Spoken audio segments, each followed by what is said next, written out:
Ask questions. There are microphones, so please take your questions to the microphone at the time at the end. And as a reminder, please silence your electronic devices before we kick off. And when the panel discussion is over, we ask you to please provide feedback through the West app. Did you like the panel? What would you like to see better, more of next year? All that feedback helps us to keep making West better. Thank you very much.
It's filling up here. People are arriving. It's filling up. Everybody comes in last minute.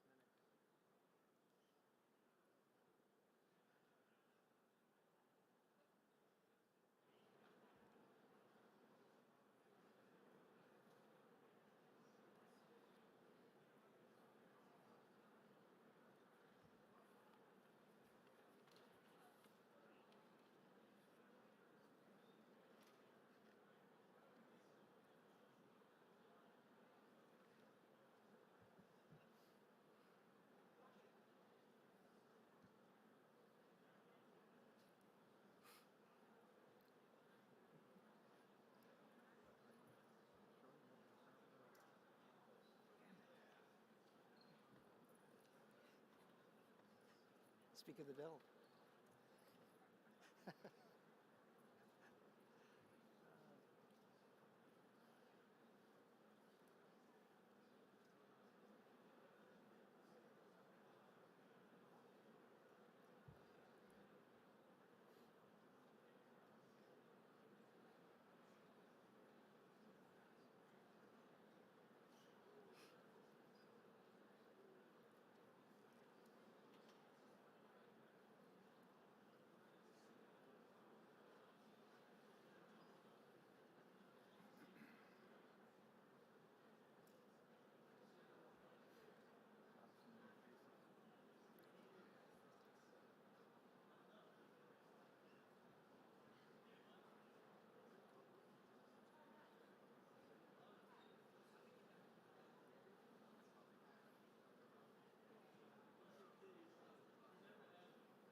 I did. Just for you.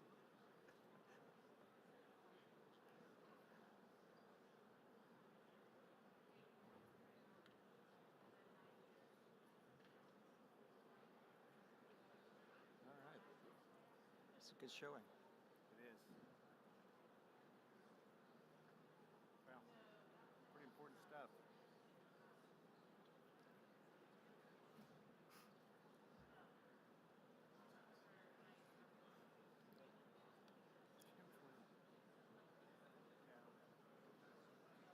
Seen him in ages.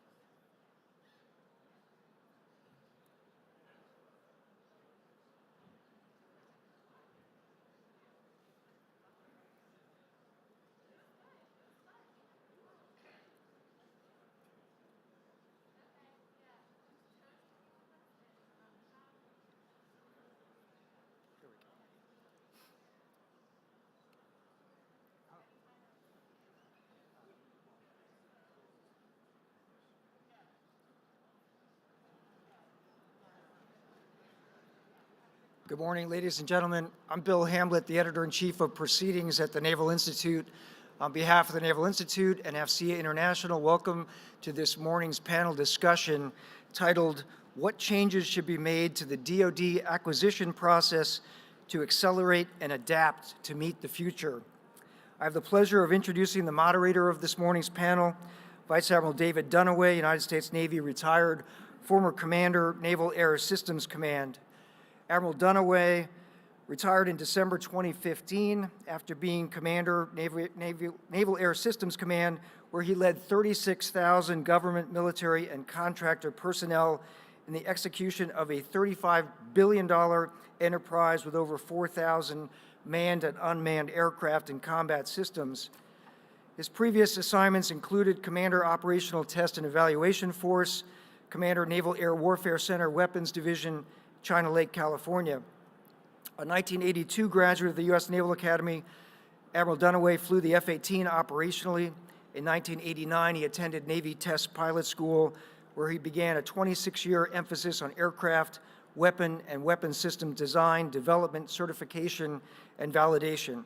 His efforts over his career touched virtually every platform, weapon, network, and sensor deployed in the naval aviation enterprise. Admiral Dunaway is now an independent consultant with a number of defense and technology companies. He's also co-founder of Point Conception, an integrated solutions company focused on providing unique solutions to complex problems. Admiral Dunaway, thanks for your time today. And for moderating, I turn it over to you, your panel, sir. Great, thank you. Appreciate it. Well, thank you all for coming. It's a big crowd. I want to thank the Institute and AFCEA for putting this on. A very large and worthy program, and we appreciate it. I see Pete Daly in the back. Shout out to Pete for doing such a great job with this. So as I stand up here and I was walking around the booths outside, a couple things struck me. One of them is China, you may have heard of them, and the other is Ukraine. Both of these are incredibly pressing problems for us right now that require the best that we can do with agility and speed. So I think it fits very much so in this program. The other thing that struck me was I walked through and I saw tons of small, innovative companies with products and capabilities and technologies that have a very low chance of penetrating the system that these august gentlemen have to manage. And that's a striking statement when you talk about the difficulties associated with two large potential conflicts and the inability to take those small technologies and bring them forward rapidly. That's the subject of this debate today. That's what we want you to bring your questions forward on. We don't want you to hold anything back. These are very seasoned veterans. And we want you to take that theme and get to the specific issues and specific points that apply to the acquisition process. We've all talked about many, many times how bureaucratic it is, how slow it is, how cumbersome it is, contracting's bad, the PPBE system doesn't even start a program for 2 years. It is hard, it is difficult. Having been in the seat, it is very difficult to put your thumb on the one thing that you can fix. There is no one thing. It's really good people doing good things over a period of time that's going to make a difference. So I ask that you bring the questions forward. We're going to be very quick and brief with our remarks, and then we do want to hear what you're thinking, what you want to know, and we'll pass them up and down the line as we go forward. The stakes have never been higher. We are clearly in a position where we could get disrupted by others inserting technology faster than us. And the theme of this is, how do we become the disruptor and not the disrupted? So without further ado, I will start the introductions. And as I introduce each of the individuals up here, they'll give you 2-3 minutes of what they're thinking and how they're going to frame themselves for this conversation. I'll start with a question, and then we want to hear your questions, and we'll facilitate you through the crowd up in the front. So I'll start with Vice Admiral Bill Galinas from NAVSEA. He's a Naval Academy graduate. He's an EDO. He's worked in new construction and repair in the ship industry for years. He worked at the Board of Inspection Survey. He's worked requirements, and he's worked programs. That's about as good a resume as you can get. So, Bill, would you give us your spiel on what you're thinking right now? Yeah. Decoy, thanks very much. Hey, and for the Naval Institute and for the team here, really an honor to spend a few minutes with you here this morning. So thanks for the opportunity to talk about this. You know, when we think about kind of improving the acquisition process, there's two fundamental areas that I challenge my team on. You know, one is improving the speed of decision making, and the second is really to eliminate stop works. And I don't care where that is in the process. And frankly, it applies in our part of the business as much in acquisition as it does in fleet maintenance. And so it really applies across the spectrum. But I'll give you just a couple of areas. You know, first and foremost, it really starts with a trained and empowered workforce. Okay, and I will tell you, as I look across, you know, our part of the business, and you know, the competition for talent right now today is real. Okay, it's bringing people into the enterprise. You know, it's giving them the experience and the training, and then moving them forward. You know, within the NAVSEA enterprise, we talk about, you know, developing leadership competence and developing technical competence. And technical competence really comes in many flavors, right? It's certainly technical, it's engineering, you know, but it's also finance, it's contracting, you know, it's HR. I tell the folks, you know, regardless of what part of the business, you know, you work in, you've really got to own that. And the ownership part of that is so important, right? Not to wait, you know, for decisions to flow down to you, but to make the decisions, own your part of the battle space, your part of the portfolio there. So that trained and empowered workforce is key, you know, and that goes right along with delegating authority down to the lowest level. And again, we're doing that in many cases. You know, Secretary Gertz, when he was on board, I mean, he took and he drove that down. You know, the ACAT 3 and 4 programs, a lot of those decisions went down to the program manager level, okay? You know, that was groundbreaking in many areas. We're looking now at some of the ACAT 1 and 2 programs. Once you get through that post-milestone C, can you delegate that down, you know, to the PEO or even the program manager level? There's a lot of great opportunity, I think, in that area. You know, we talk about the bureaucracy of the acquisition process, and that really is true out there. You know, some of the things that we're looking at across different programs is, you know, where can we combine different documents in the decision makers, right? So, you know, you think about an acquisition strategy and an acquisition plan, two very closely related documents, right? Why can't we just combine those, you know, find the right level of approval authority, okay, and move forward on that as one example. You know, Decoy talked about, you know, technology transfer, and I just spent the last hour and a half on the floor myself and just talking, you know, in some cases with some of the smaller businesses. You know, DoD is not the incubator of good ideas anymore, right? I think we all kind of understand that. You walk this floor and, you know, you talk to some of the folks out there, the ideas, the thought that they have, how they can take some of the technology to some of the problems that we have. We've got to find a way to, you know, to really kind of move that forward and kind of bring some of those technologies in. Within NAVSEA last year, we were able to almost 20% of the contracts that we awarded went to small businesses. And, you know, and there's a lot of good ideas, there's a lot of good thought out there, so we need to kind of get after that. You know, one of the things kind of getting after bureaucracy, we talk about the budgets. You know, that's going to continue to be a challenge for us. But I tell you, the way we contract for work, you know, can kind of get through some of the challenges we have with the budget. So what do I mean by that? More use of multi-year procurement contracts, okay, where you can bundle platforms and you can get a number of platforms over a number of different years. You know, you kind of take the budget out of play somewhat, okay?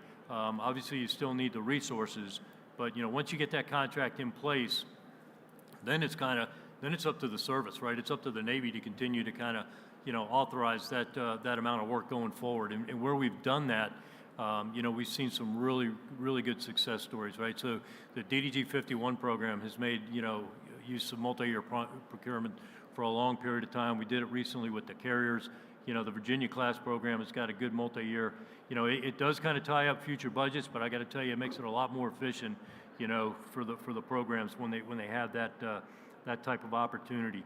You know, the budget process, again, continuing resolutions and not having I mean, it just kills us, quite frankly, and it really hurts us kind of in starting new programs. And really, It's more prevalent on the fleet maintenance side, to be honest with you, and what the fleet commanders are having to do, to balance literally on a day-to-day basis. And, we kind of get a continuing resolution for a period of time, and then it goes just a couple of weeks. That just disrupts everything. So that really is a big dissatisfier there. And then the last thing I'll leave you with is the strength of the industrial base, okay? We absolutely need a strong industrial base. And this is not just the prime contractors. This is all the way down to those second, third, fourth tier suppliers, okay? I would tell you right now, it's probably, one of the biggest risk items for, in our submarine portfolio, okay? Getting Columbia up online, getting Virginia to the 2 per year that we need. There's a lot of work going on. With inside of, the submarines PEO and NAVSEA, we've stood up an industrial base group to really kind of work closer with industry to really manage the supply chain.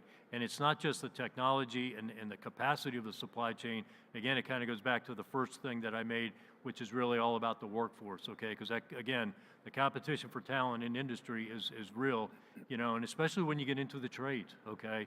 And you start talking about, getting enough electricians and welders and pipe fitters and whatever we need to kind of, work inside of our shipyards today. That is a challenge. It's a challenge for the big yards, and it's a challenge for our smaller yards and the public sector as well. So that the strength of that industrial base is key. So with that, Decoy, I'll leave it with that, and Great. we can move Thank forward. you, Bill. Next in line, Vice Admiral Carl Chebby. He flew the aluminum Cloud F-14 back in the day, F-18 test pilot, major program manager, PMA 201, best PMA ever, by the way. His flag jobs include PEO C4I, F-35 deputy, and now Naval Air Systems Command. Without further ado, Chebs. Well, good morning. Admiral Moran, Admiral Gortney, good to see you guys both. Really appreciated the discussion this morning. It was very, very informative from my perspective. I've been in the seat now for just about 5 months, so I'm still kind of getting my feet solidly on the ground. I'm going to kind of try to, this morning's discussion talked about our messaging to the U.S., to the population, and what we're doing from a Navy perspective. I will try to simplify where NAVAIR is going here as much as I possibly can. Unequivocally, the mission that has been given to the NAVAIR commander has been deliver the warfighting capability the fleet needs to win at a cost we can afford. It's simple, it's to the point, but it meets our intent. We're going to hear a little bit later today from Admiral Paparo, who's going to talk about the importance of us delivering that capability today, and I'll kind of walk through how we're going to do that. So priorities, delivering that integrated warfighting capability. Simple, self-explanatory. Develop our workforce. The capability that we're fielding, that we're talking about fielding, we talked about, for the folks who were here yesterday, long-range fires, the system of systems acquisition that we're going to have to do across all of us up here on the table is going to require us to train our workforce to think differently about the problem kind of going forward. How we design, develop, test, integrate, field, and train to that capability. So we're going after that one as well. And then strengthen partnerships. We're no longer fielding airplanes. We're no longer fielding weapons. We're no longer fielding networks. We are fielding integrated warfighting capability from seabed to space. So partnerships across the PMs, the PEOs, the SysComs, the services, and with industry is so critically important for us to be successful. The focus areas is speed of capability delivery. I'm going to talk about it at a high level, but there's ways we can design and architect our systems kind of moving forward to accelerate our ability to deliver the speed. Doug, I think we'll get into this from a software perspective, reference architectures. There's lots of other things we can talk about from the airframe and the weapon side as well. Affordability.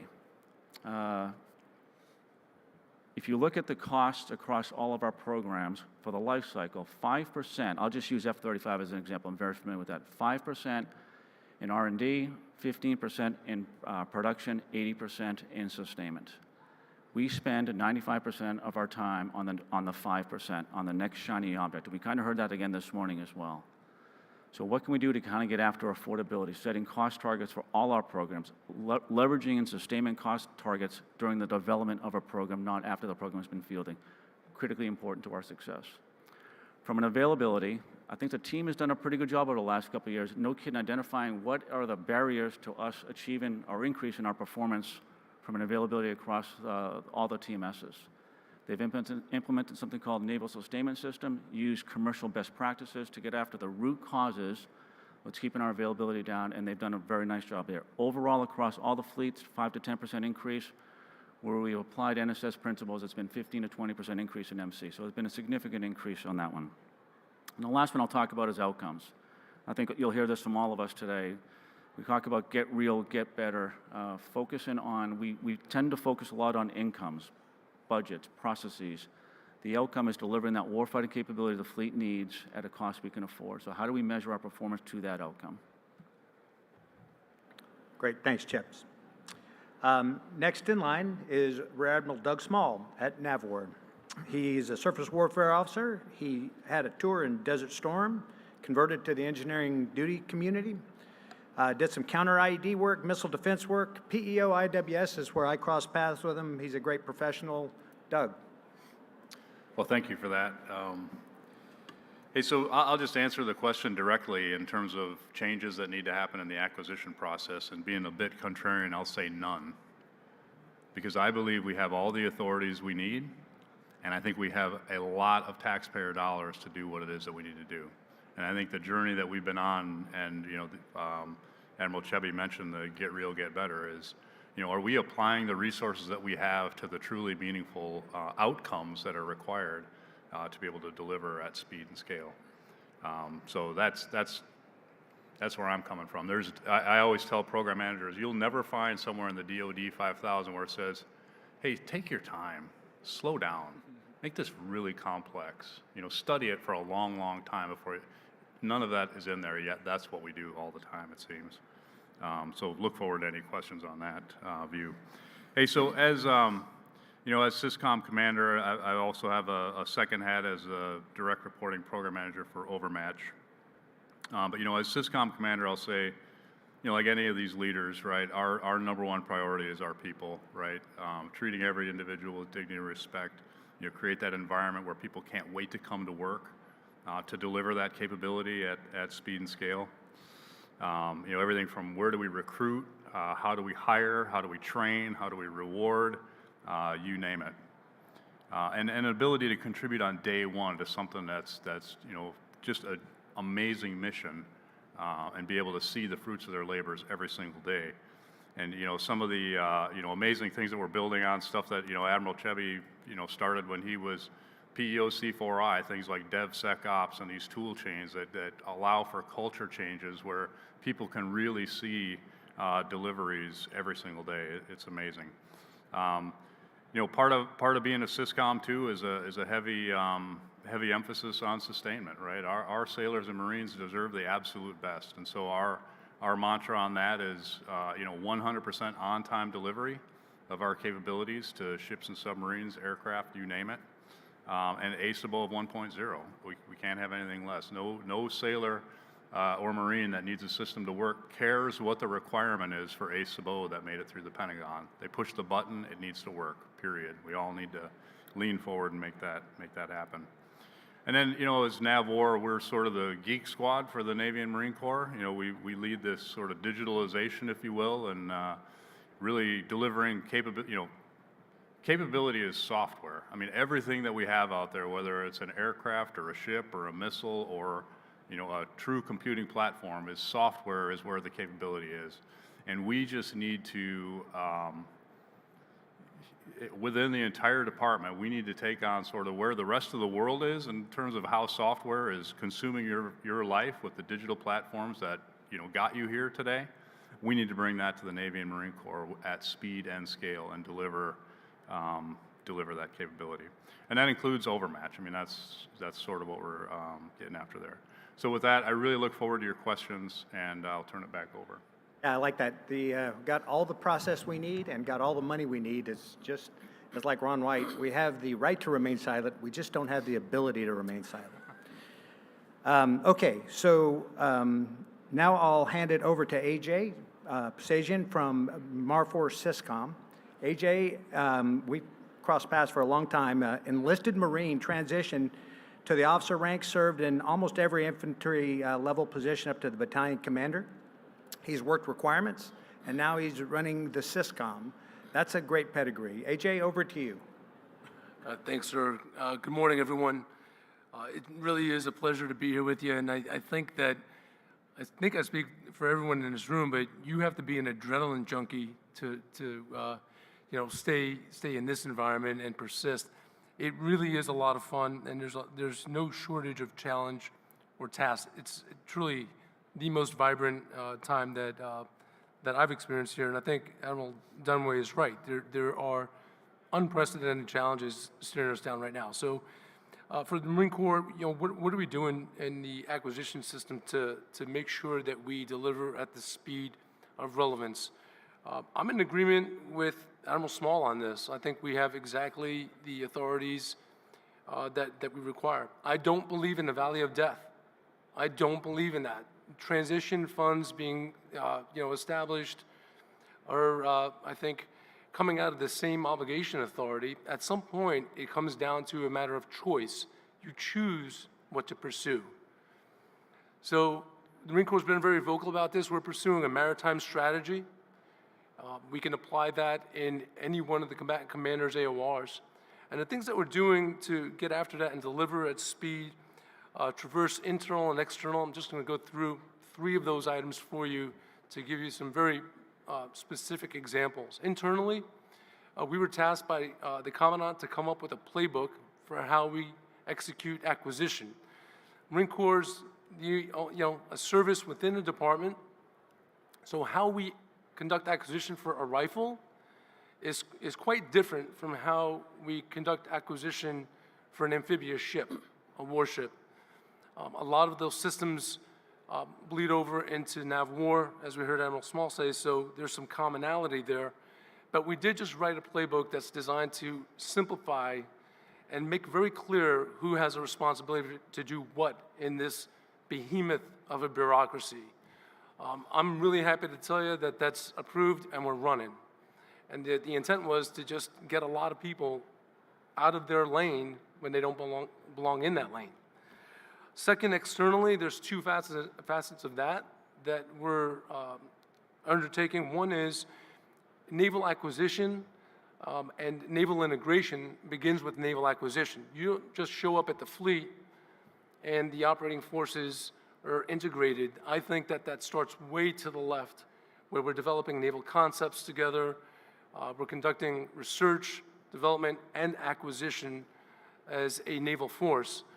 So there are some very specific examples of that, I think, that we can point to, and we don't want to repeat non-recurring engineering. We don't want to reinvent the wheel. We're seeking to leverage what the Navy's done on a missile and take that missile, if it works for us, and apply it in the most lethal and imaginable way.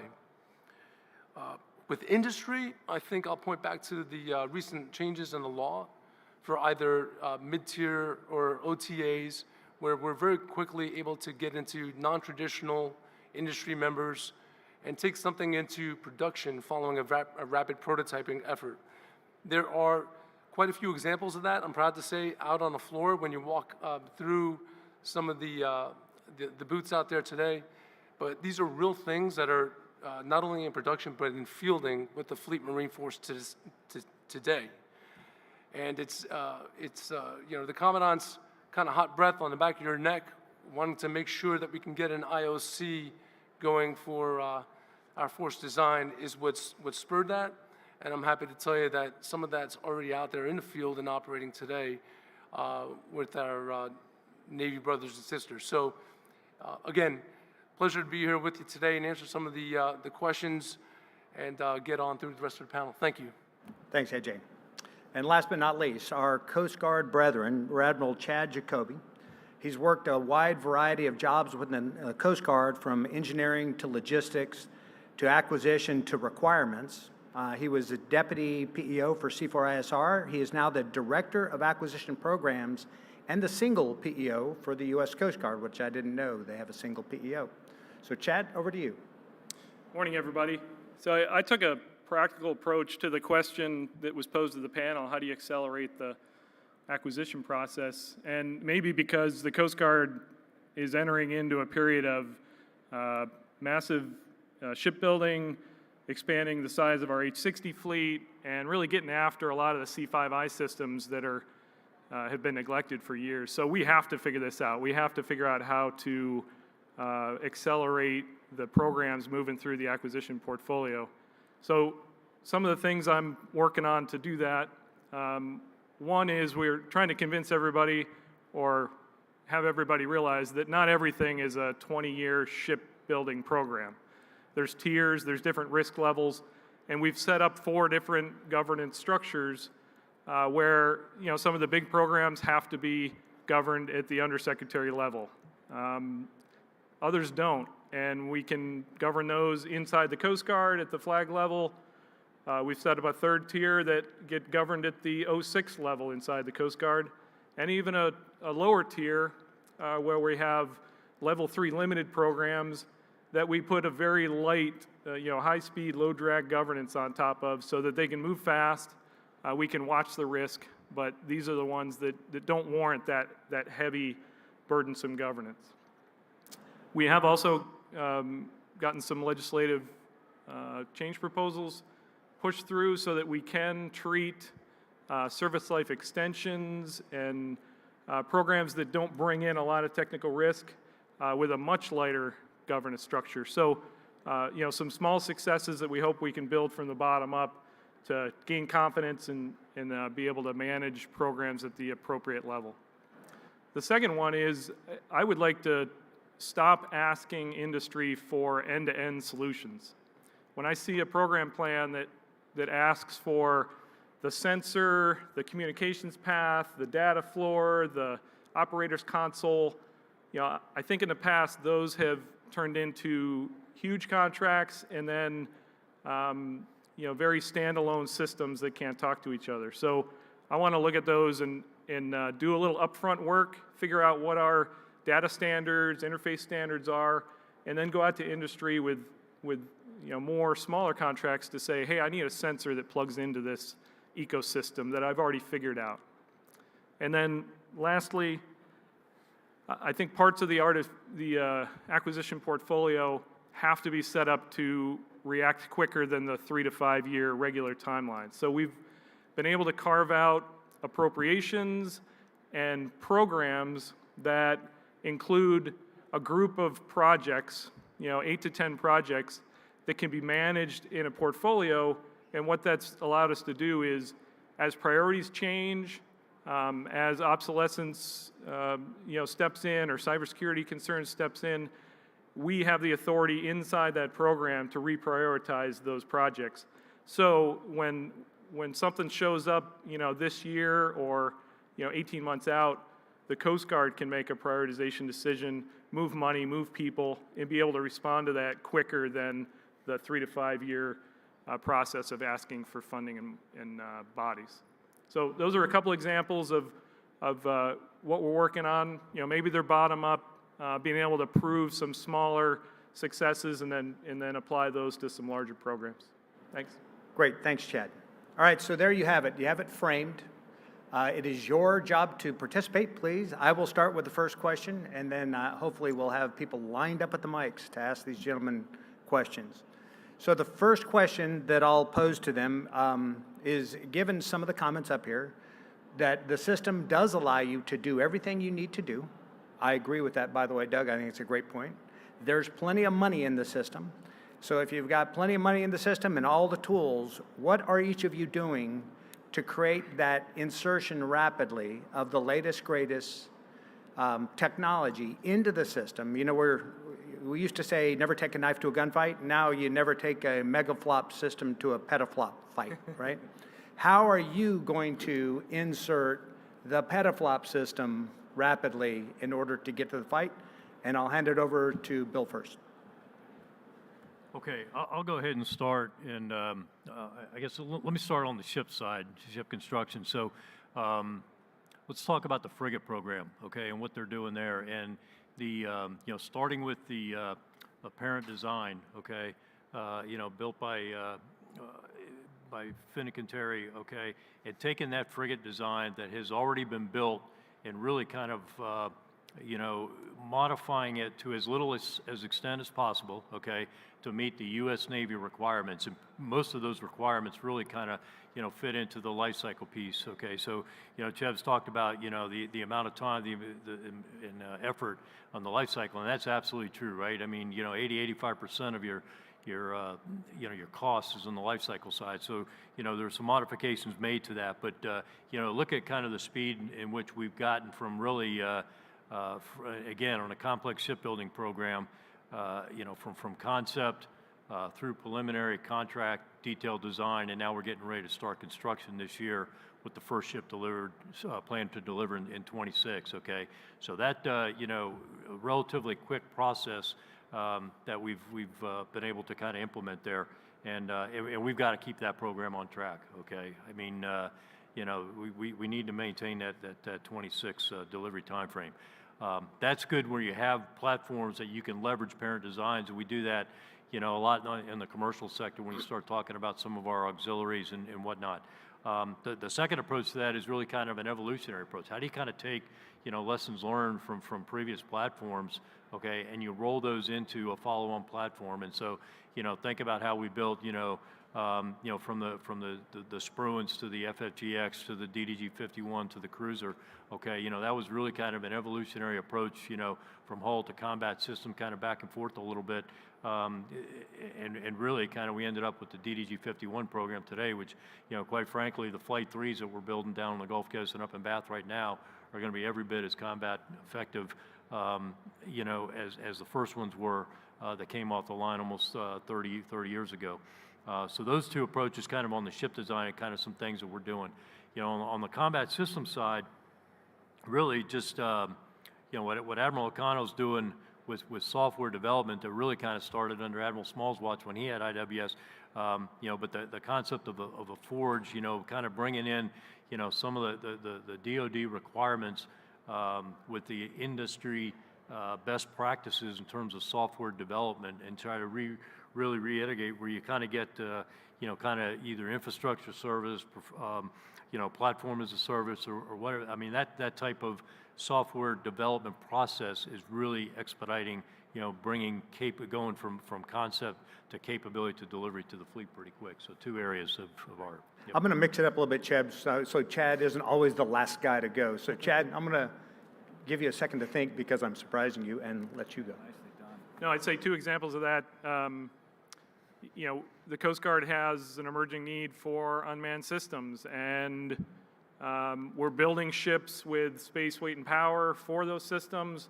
We've got a little bit of time, but not much, to develop an infrastructure, an ecosystem, and then be able to go out and ask for, unmanned air, surface, whatever, that plug into that. So that's a way to keep things moving in parallel and be ready when the ships are ready with some sensor capability. Similarly, we're building a new command and control structure. And rather than, like I said, going out and saying, hey, we need this huge system, I'd like to go out with some industry studies, maybe some small contracts, figure out what the backbone of that is, and then be able to go out in parallel and buy pieces that plug into that. Great. Thanks, Chad. Chebs, we're going to mix it up. So as I was given an extra 30 seconds to think about how I was going to answer this question, it was, I'm going to ask for help here as we kind of go forward, because I'm going to say 4 or 5 things here, and then I'm going to I'll ask for my help. So we talked about establishing system-to-system capability baselines across multiple programs to make sure they can all integrate together, provide the warfighting capability the fleet needs to win.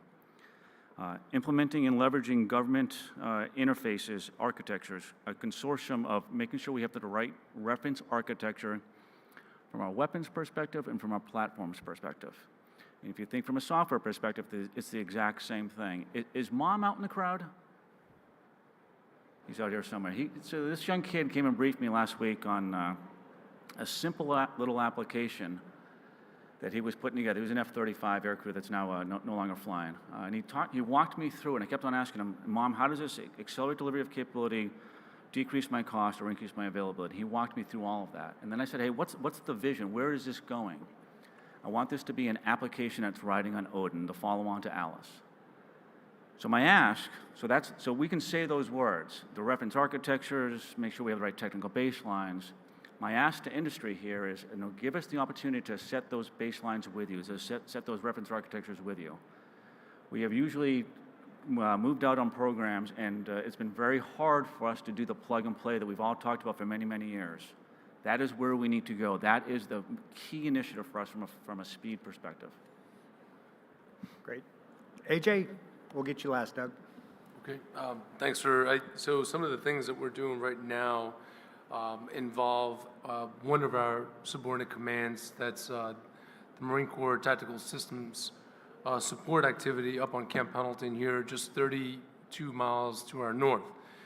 MCTISA is the Marine Corps' Organic Warfare Center.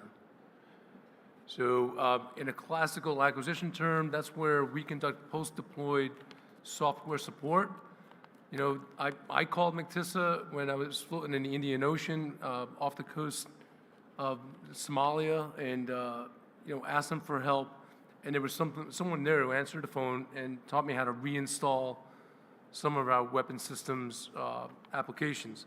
We still do that today, fleet-wide, 24/7, 365, and we have Marines deployed all over the world that are plugged into that.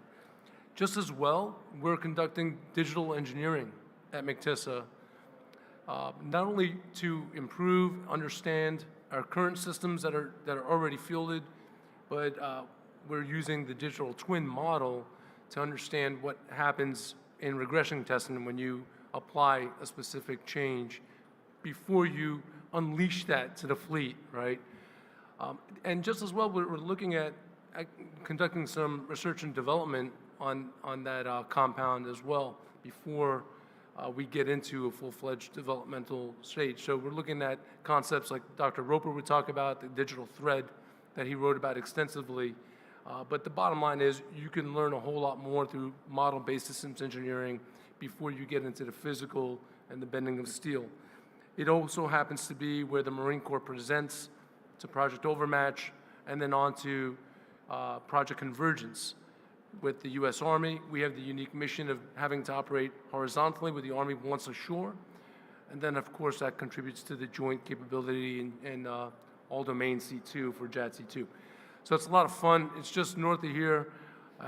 You know, they've got a booth out back, so stop by and say hi to them. A bunch of young Marines who'll just wow you with how many mountain climbers and push-ups they can do, too. Great, thanks, AJ. And Doug, Overmatch is the design for this question, so over to you. Yeah, I would kind of just echo some of the things I said earlier. I mean, really, it's about bringing the best of world-class best practices on how to deliver software at speed and scale. I mean, digital platforms, you know, field them rapidly. I mean, get something out there, get some testing on it, bring it back, fix it, get it back out there, work directly with the people using the software rather than getting it translated through other places. I mean, that's the key to speed. Thank you. Okay, ma'am, please, your question. Hi, thank you. Megan Eckstein with Defense News. We've been hearing a lot about moving towards procuring, you know, less exquisite, more attritable types of systems. I know the SysComs are obviously very good at procuring the exquisite, but I wonder what you're doing to better your ability to do sort of that smaller attritable system that we're hearing about. Doug, you go first. Yeah, I think, so we're information warfare. We provide the, you know, the connective tissue, if you will, for those types of concepts. So I think the, if you're familiar with things like the mosaic type concepts and things like that, where you can sort of assemble capabilities from, you know, less multi-mission type systems, those are the kinds of things that we're trying to enable. And there's a lot that goes into that, for whether it's, you know, networks, again, digital platforms, all the, you know, autonomy, all those sorts of things that you need to have in there. As well as you have to be really smart about what capabilities you put in there to truly make them attritable. It's tough stuff because there's, you know, in some cases you want some high-end stuff in there. And, you know, the thing we have to guard against is, you know, overly specifying that's, you know, that's where we get in trouble. I mean, we can take the best commercial navigation radar and add military requirements to it, and all of a sudden it's an, you know, obsolete, you know, looks like a Yuck 43 on a bridge if we do it wrong. So that's the sort of cautionary tale. But I think, that is part of the overmatch charge, is to provide the connective tissue for concepts like that. But I think we're pretty good at acquiring attritable systems too. I'll say that as well. Anybody else want to add to this? I think right there. So I don't think there's a problem with procuring them. I think that's kind of almost the easier portion of this. It's how do we integrate them to provide an integrated warfighting capability. So from a modeling and sim perspective, the environments, so we can bring these capabilities in, virtual twins of these things, and flesh out kind of the con ops and how we're actually going to employ the attritables. I think we're at the beginning stages there. The only thing I would add, and Chev's kind of touched on it, is that integration of the concept of operations of the platform, okay, and at least in our world, the survivability features, okay, that are required. And, I'll use the light amphibious warship as an example right now. As we work to implement the new Marine Corps, the Commandant's warfighting concepts, and bringing in the law platform and how that's going to play, and what level of survivability that we need to provide for that platform for the sailors and Marines that are going to serve on that, right? At the other end of the spectrum is the unmanned platforms that we're working at, okay, and we can take a much more, I'll say a little bit of a liberal approach in terms of survivability because of where they're going to operate and how they're going to be used. So. Great, thank you. One thing I wanted to mention, Megan, is there's a lot going on modernization, but what's not lost on us is we equip the individual Marine, not necessarily put them into the machine. So the men and women in the Marine Corps' ground combat element have a completely new modernized kit as we sit here today. That's not waiting for Force Design 2030. It's not waiting for IOC of anything. But we outfitted the entire the rifle, the suppressors, the magazines, the body armor, the binos. All of that is brand new, ready to fight tonight. So we talk about on the lower ACAT levels, that's all done here organically.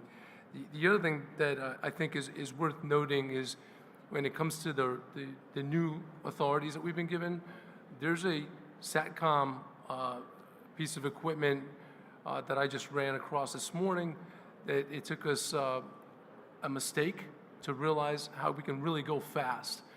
So we were kind of working on the requirements, and as Admiral Jacoby just mentioned, the con ops.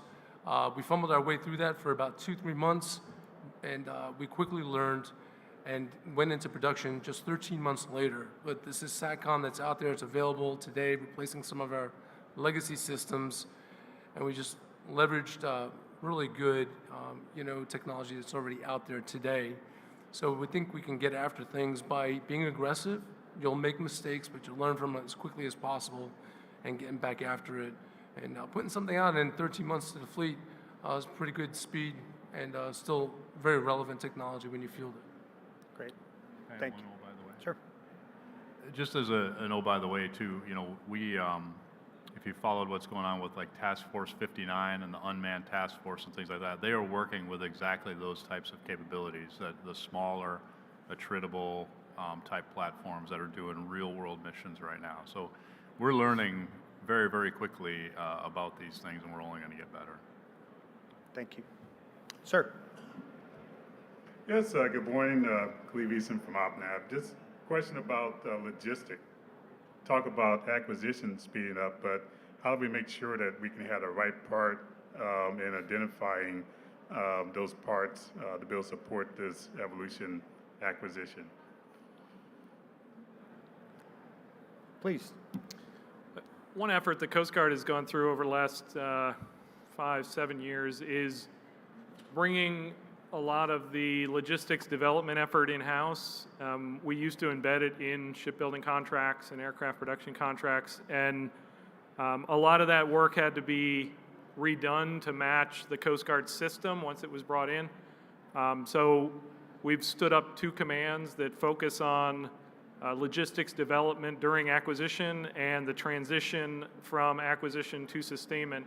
So a lot of focus on how can Coast Guard people focus on that and develop those products that match the Coast Guard system from day one, so that when a ship is ready to transition, it's got all the logistics elements embedded. Anybody else? Bill? Yeah, I'll give you three things in the sustainment world that we kind of wrestle with. The first is configuration control, okay? Even within a single class of ships or submarines, for example, I'll use Virginia as an example right now. As we went from flight to flight, there's some fairly significant differences between the class. So configuration control drives a big issue. The second part is obsolescence management, okay? And as we transition to a COTS-based kind of, strategy, if you will, in terms of how we put material on ships and submarines, obsolescence is becoming more of an issue that we need to deal with. And then the third area is getting the right technical data package to be able to sustain that platform over its, in the case of ships, 30 or 40-year life cycle. Okay, so that's a key part. I will tell you again, I'll go back to the frigate, some of the work they're doing with the product data model, which really, in my mind, is kind of the holy grail that we've never achieved. We build these models with all the design information during the construction phase, but we find they almost get prohibitively expensive to maintain during the sustainment piece. I think we're kind of starting to work our way through that with the builders and with industry, and I think that will help us in the sustainment. But those are kind of three areas to consider. Over. Anybody else?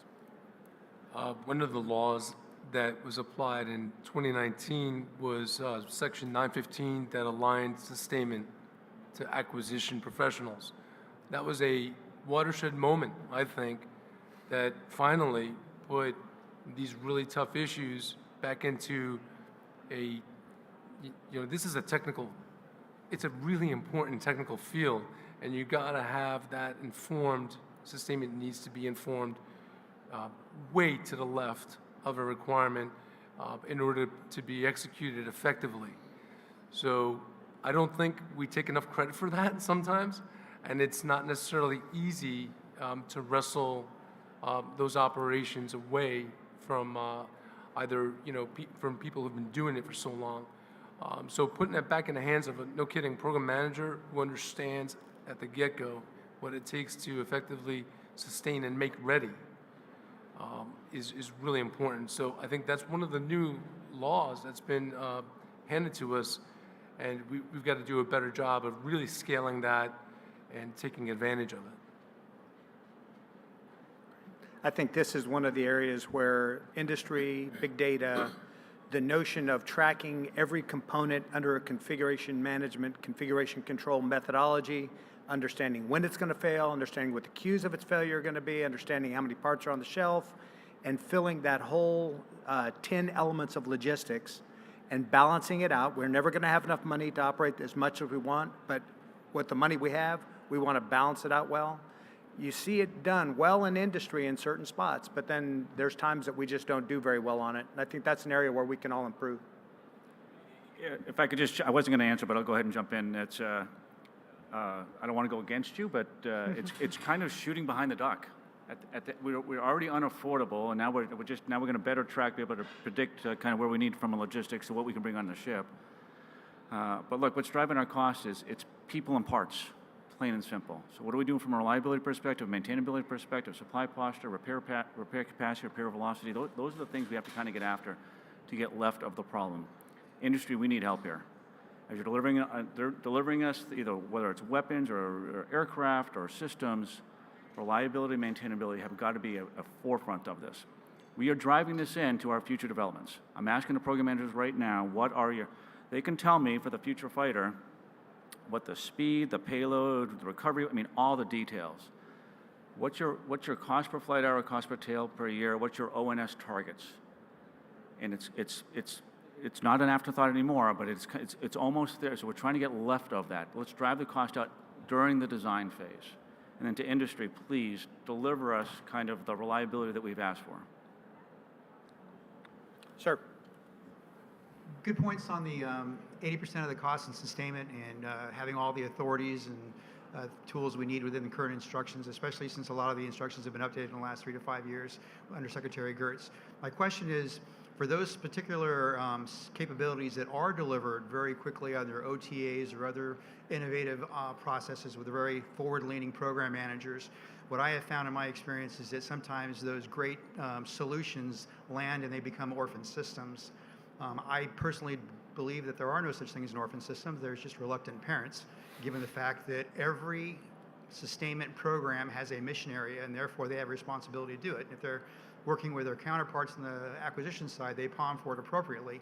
But given the speed of delivery, because of the speed of need, those sustainment program managers often cannot POM for that delivery because it's delivered so fast, rightfully so. So how do we reconcile those, the way we're just, organized with sustainment program managers as opposed to acquisition program managers? So I think it's part of it is in the question itself, right? Why is there an acquisition program manager and a sustainment program manager? Why aren't they working together on the entirety of the accelerated acquisition? There shouldn't be a handover. If there is, then we failed. We should not, going at the speed of technological advance does not mean that we need to deliver something that we don't sustain. It's quite the opposite. We should be picking what is the longest pole in the tent on getting that thing delivered and make sure everything else, to include especially the training and logistics and everything else, is there before it's required. So I think organizationally, that's some of the soul searching we've been doing over the last few years that AJ kind of referred to, is we need to take that on as a cradle to grave enterprise. We can't acquire something and then pass it over to somebody else to sustain. History shows that it is a lot more expensive to sustain than the acquirers estimate as they're running it through. So we need to get some accountability, throughout the system there. But I don't know which specific example you're talking about, but if we need to be doing cradle to grave and make sure that sustainment is absolutely taken into account in the accelerated acquisition programs. Yeah, if I could just add, so we just recently within NAVC, we've got 6 or 7 affiliated PEOs, right? So in the combat systems world, cradle to grave, procurement through sustainment, carriers, procurement through sustainment.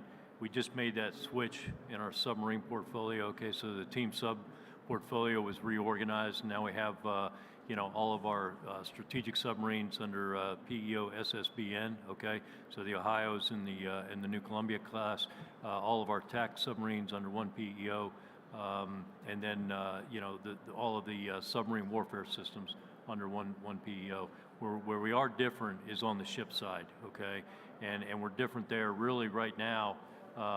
Kind of the type model series discussion, just in terms of the differences of different ship classes, how many we have, and can we put those under one program, even within a ship class, right? Or do we have them kind of split the way we do now? So that's the one area, at least within the NAVC portfolio, where we are different, where we have an acquisition PEO ships, and then we have a sustainment organization, C21, and CNRMC, the Commander Navy Regional Maintenance Centers, to really kind of do the life cycle piece. And we're looking at that. I think we've got that about right now, but it does bring some challenges. It comes down to kind of a workload piece and how we kind of manage the surface fleet writ large. So. Chad. In addition, in my intro, I talked about a high-speed, low-drag governance process, and I framed it as a way to speed up. But what it also does is lets you have visibility of more programs, and it doesn't take a lot of visibility to notice that sustainment resources are missing. So what it allows you to do is crank through a whole lot of programs with a light touch of, is it baseline, is the estimate there, and is sustainment reflected, which brings the visibility, allows you to correct those ahead of time and have more programs under a very light governance. One of the strategies that we're getting after there is back to the earlier question of high capacity, more attritable systems. So the ultralight tactical vehicle is a great example for us. That's got a shelf life of 5 years, and we're replacing it. The sustainment strategy on that is explicitly to replace it when it comes up on its end of a 5-year service life. So we worked on that very closely with the logistics community and the operators, also with Special Operations Command, and got after something that was ready-made, 80% being, just fine, and better being the enemy of good enough kind of principle. So that's also included in that is built a training plan for organic maintenance onto the platform for Marines that we know that they can perform rather than send it back or issue and deploying fleet service representatives with the gear. So that's a really good example, I think, for how we brought it all together and got ahead of that, the 80% burden that comes with the life cycle of the program. Thanks, AJ. Commander, I'll get to you next, man. Well, all right, go ahead. Oh, sorry. Let him go, then I'll get to you. Okay.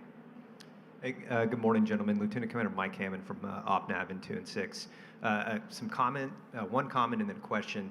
First, a comment. I know this morning Admiral Moran talked about, hey, we've got 5 years till 27 when you'd be ready to fight. But really, in OpNav, we're already planning POM 24, and so it seems like, from a planning and budgetary perspective, really we've got 3 years. That's a comment. Question, General, sir, you talked about rapid prototyping and a lot of things the Marine Corps is doing with that. My question is, how do you balance a lot of these rapid prototypes and a lot of things we're looking at OpNav where the technology might not necessarily be proven, the funding picture is hazy, you're having to borrow money from other programs, to get it into to year of execution. How do you balance and prioritize those programs, those rapid prototype programs, with established programs of record? I guess I can start. So it's not easy. The quick answer that this is a very personal kind of response, and I think it's unique to the Marine Corps. Is my next door neighbor is the M9, right? He's covering down on all of that, and when it comes into the functional of what I would call the M2, M6. DC information for the Marine Corps, when you've got that balance to be made in stride in a current year of execution or in the immediate following year, you've got to get them together really quick. And I'll be honest with you, my command and CD&I is about 1.5 miles apart. The CG of the Warfighting Lab lives across the street. We spend more time talking about this stuff on the back porch than we probably do elsewhere. And you need that kind of very close teaming to achieve the agility you're talking about. It is tough to do nonetheless, because at the end of the day, you're making choices. This is, as we say, a full contact sport. So if something's a priority, it's got to emerge that way, and you put resources on it. The proven prototypes are coming out of the Warfighting Lab or out of the SysComs, and we're putting resources on it. And I think understanding that is really important when you make choices to divert resources onto those emerging, beneficial programs or capabilities. I hope that helps to answer part of your question. It was a good question. Yes, sir. I'll take one more cut at this. So I think, prototyping where you can is a great way to get after things, okay? And what I mean by that is we don't prototype ship classes, right? We don't build a ship to call it a prototype. Where we have been able to do that is in some of the unmanned platforms, okay? And I think the work that that the Navy has done with SCO, with the DoD Capabilities Office, okay? So there's a good example of how we prototyped a maritime system, and I think what you've seen over time is really the technology to autonomously control a surface platform and even an undersea platform, quite frankly, has evolved, significantly, okay, in terms of reliability. Where we're now kind of working is, how do you fit it into the concept of ops and, deliver, the right level of, warfighting guidance to that platform. Ships are a little bit different, okay, and I think a lot of the warfighting analysis that's done by the OpNav team, okay, and others to kind of really define, what do we need, what comes next after DDG 51, for example, right? What comes next after Virginia class, okay? You look at what we're doing on Ford right now, which quite frankly is a game-changing platform, okay? So, and again, it gets to kind of balancing that risk, and I talked about kind of the evolutionary approach, and we've got a couple of platforms on the surface side right now, DDG 1000 and the LCS, which quite frankly, in all honesty, have not worked out the way we planned. I mean, they're going to be good platforms. We're going to get good warfighting capability, but not to the extent that we need it. So, that upfront warfighting analysis, the requirements definition, and then kind of looking at what, how technology is going to mature, you know, to get into a ship design is really where you need to be. And I would argue on ship design, you know, flash to bang really needs to be on the combat system C4I space, not your HM&E infrastructure. Hey, I would just say too, POM 24 for the first dime of R&D is too late for something for the 27 marker that you put down. So if we agree to that, it's really about what are we doing today to answer the fleet commander's needs for what they need to take the fight to any potential adversary. And so again, it's back to the authorities that we have, the ability that we have to deliver on what have been a pretty consistent set of screaming desires from fleet commanders for a long time, to deliver on those. Let's ask the warfighters, what do they need? And let's make sure that whether it's a prototype or a change to an existing, whatever it is, that's what we're delivering, and we're doing it today and not, you know, waiting for POM 24. It's too late. POM 24 is too late. That's, you know, part of the reason for this panel is to say, hey, if you start getting R&D in 24, you may deliver something, it's too late. So it's really about let's change what we're doing today to answer the fleet needs. Fleet and Marine Corps obviously is part of that fleet. That has to be the way. The only thing I'd add is you got the platforms, weapons, network, sensors you've got, to Doug's Right. point. You got what you got. The question is what you have communicating in such a way that you can populate your J11 message, deliver your J11 message, get it to the right person. And that's what they're talking about is you have what you have today. Now we got to make it communicate better. And that they can influence on a day-to-day basis. They really can. Great question. Ma'am. Hello, Mallory Shelbourne with USNI News. My question's for Admiral Small. You said you have the authorities and the funding that you need, so I'm wondering if you can talk about, given that, from the project overmatch perspective, what does the next year look like for you? And, you know, when we're back here in a year, what would you ideally have liked to accomplished by then? Great question. Wow. Yeah, so, I have said before, we have plenty of authorities and we have, plenty of funding. The Vice Chief reminds us all the time on Get Real, Get Better. The answer cannot always be that what I need to get a positive outcome is more of anything, right? You got to use the data to drive it. That's what we're doing. The Navy's been on this sort of digital warfare journey for some time, and we've been investing in certain key fundamental things that have enabled us to fall in on them fairly rapidly. And then with these authorities, changing priorities inside of programs to make sure that it's a sort of the system of systems is better than any of the individual components.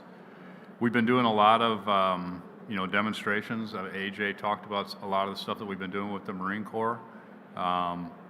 CNO laid down a pretty clear marker in his NAV plan of when we need to be fielded on the new operational architecture, and we're absolutely on track for that. So in a year, I'd love to be back here saying, we got some stuff out there. We learned a lot. Some of it didn't work. Some of it worked pretty good, and what we're really doing is listening directly to the user and making changes to make it better, and then changing the way we fight our concepts of operations and things like that because of the types of capabilities that we're able to deliver across the Navy and Marine Corps and Joint Force. So we'll see in a year if I can say all that. Thanks, Doug. Sir. Good morning, gentlemen. My name is Chief Warrant Officer Strawn. I'm a Ground Electronics Maintenance Officer for the Marine Corps. Advancements in technology and non-development acquisitions have brought up an interesting discussion point between right to prepare and proprietary intellectual property, predominantly for maintenance communities. Due to the logistics constraints and restraints of future operational environments, I have concerns with the development of maintenance strategies for emergency and newly fielded equipment. My question is, what are your priorities on developing sustainment strategies for these environments, and how does right to repair, the right to repair discussion impact current and future acquisitions? Tough question. Great question. All right, who's first? Take a crack at that. I can jump in. So for the Chief Warrant Officer, awesome question. On the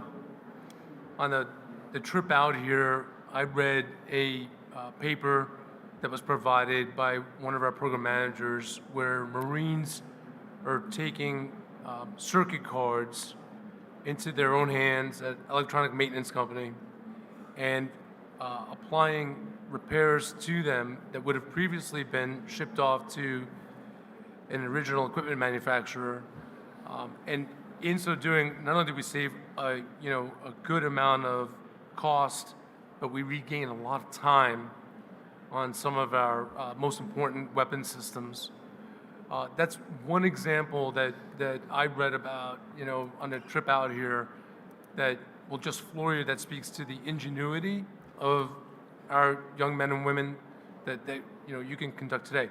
Another example of planned, I think, disruption, things that we can do to disrupt our adversaries, is to plan for the organic maintenance capabilities. So not additive, but also subtractive manufacturing techniques at both the tactical and then the expeditionary level is alive and well. Those programs are actually relatively healthy today, knock wood, and they involve both nylon and then metal printers in expeditionary cases that we can use that come with the intellectual property screening that you're talking about, and then a digital library that allow Marines a ready-made listing of 1 to N of what it is that they can print or develop, manufacture out in the field.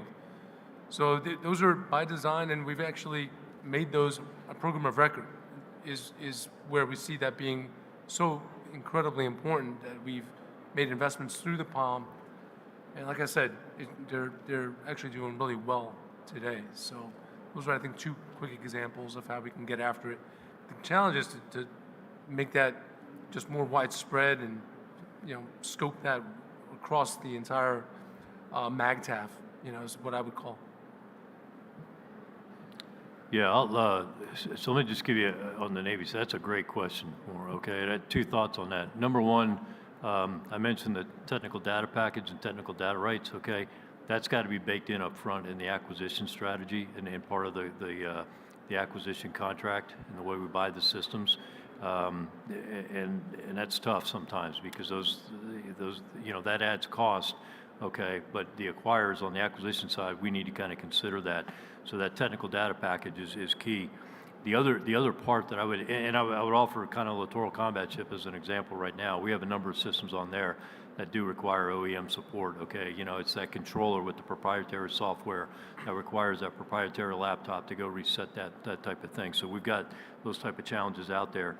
The second thing that I would offer is how, and this is at the enterprise level, how do we procure those services in sustainment, okay? And by that I mean across really the Department of Navy, but we're looking just inside of the Department of Navy, right? So when Admiral Jacoby, for example, buys a system on an aircraft, and we have kind of maybe with the same company or a similar system, on board ships, how are we buying that level of support across the enterprise, okay? So that we're not, in some cases, competing against each other, okay?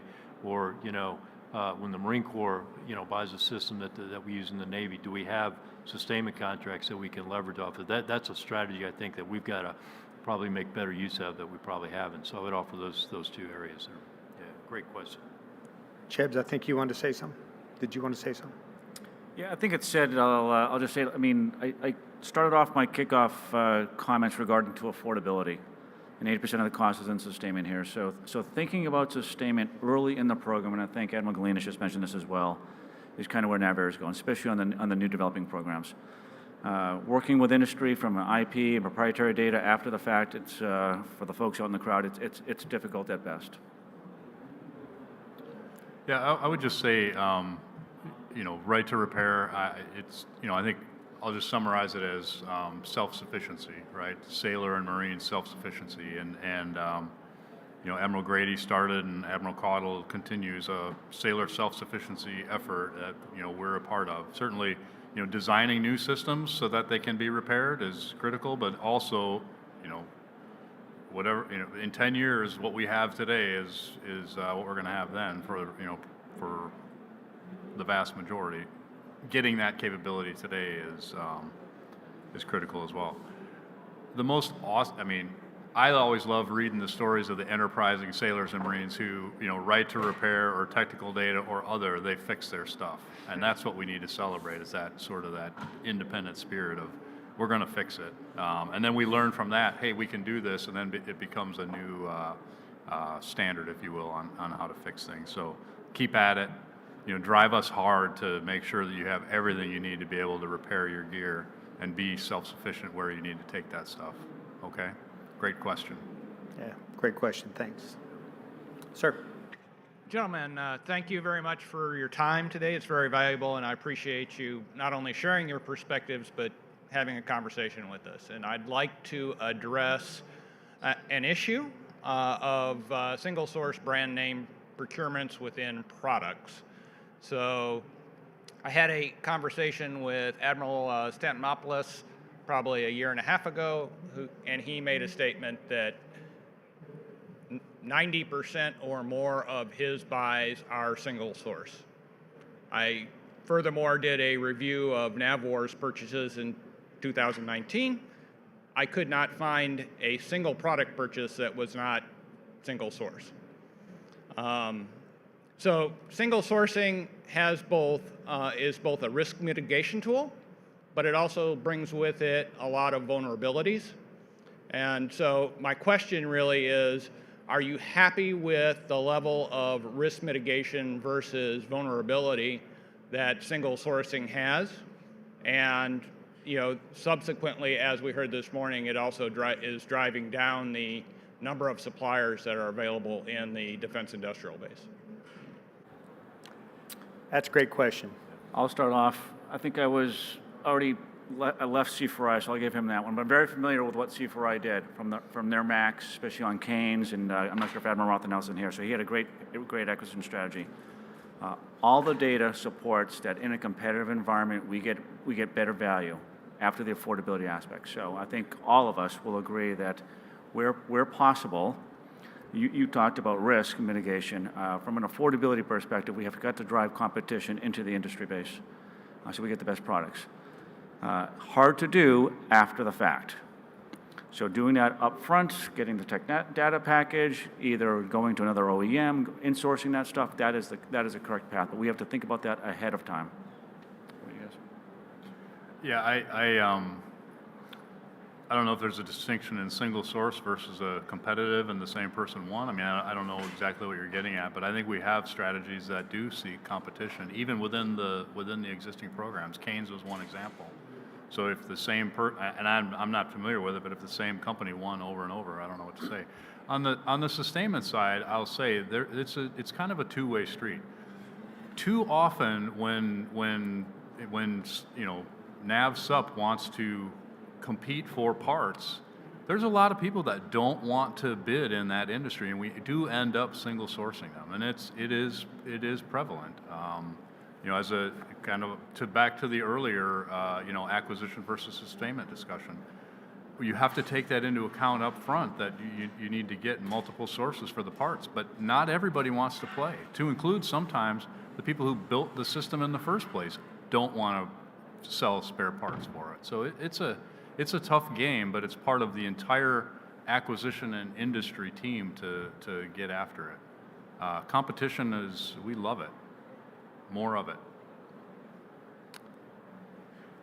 Great, thank you for your question. And we have time for one more. So I didn't want to waste it on a follow-up, sorry. Sir, sorry guys.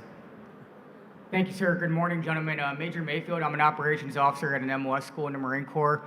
We've talked about accelerating the acquisitions process today, making sure that acquisitions is aligned with training and education strategy is going to be key. So as these new capabilities come online faster, all these organizations that are getting these new capabilities, their people know how to effectively employ those capabilities, day one, online, on time. So my question is, what partnerships are you gentlemen pursuing with training and education to make sure training education strategy and acquisition strategy is aligned? And then secondly, what can us on the training and education side do to be good shipmates in this endeavor? Thank you. All right, come on, AJ, you go first. We'll work. Okay, to happy Chad to. next. Major, yeah, thank you for the question, brother. I'm going to tell you that I talked to General Imes about that just this morning. And, you know, it's like any other one of those logistics functions that you have to get to earlier in the process. We cannot wait to talk about training when we're getting ready to field. So on the capability roadmaps for Force Design 2030, I'm happy to tell you that Training Command and TCOM is fully immersed in the things that are prioritized by the United States Marine Corps for IOC of an MLR in 2023, and then going on into the roadmap into 2030. It's not perfect, but getting TCOM to the left of that is really important. That includes the development of programs specifically to execute training, like force-on-force training systems. So this is the next gen, state-of-the-art, including, you know, the John Madden telestrator when you're doing large-scale exercises at 29 palms, where you could read real-time what happened in a networked, full-scale environment at the stumps. I think it's going to take both burning it at both ends to get to, you know, on the left side of it, getting involved way earlier when the concept of operations are developing, and then on the right side of it through the ingenuity that we talk to, that we prize and value so highly, if it happens that we're shooting behind that duck. So there's no magic answer. It's just to get involved as early as possible to make it a reality. There are very specific programs that are trying to actually eat away at that risk that you're referring to, and I've given you one example of them. Thanks. I think that about does it for us. Over. Bill. All right. Ladies and gentlemen, thanks for great questions today. Admiral Dunaway and members of the panel, thank you for your time and your insights on the challenges that face you today. We have a token of appreciation from the Naval Institute and AFCEA International, a copy of Admiral Jim Stavridis' latest book, The Sailor's Bookshelf. Thank you again.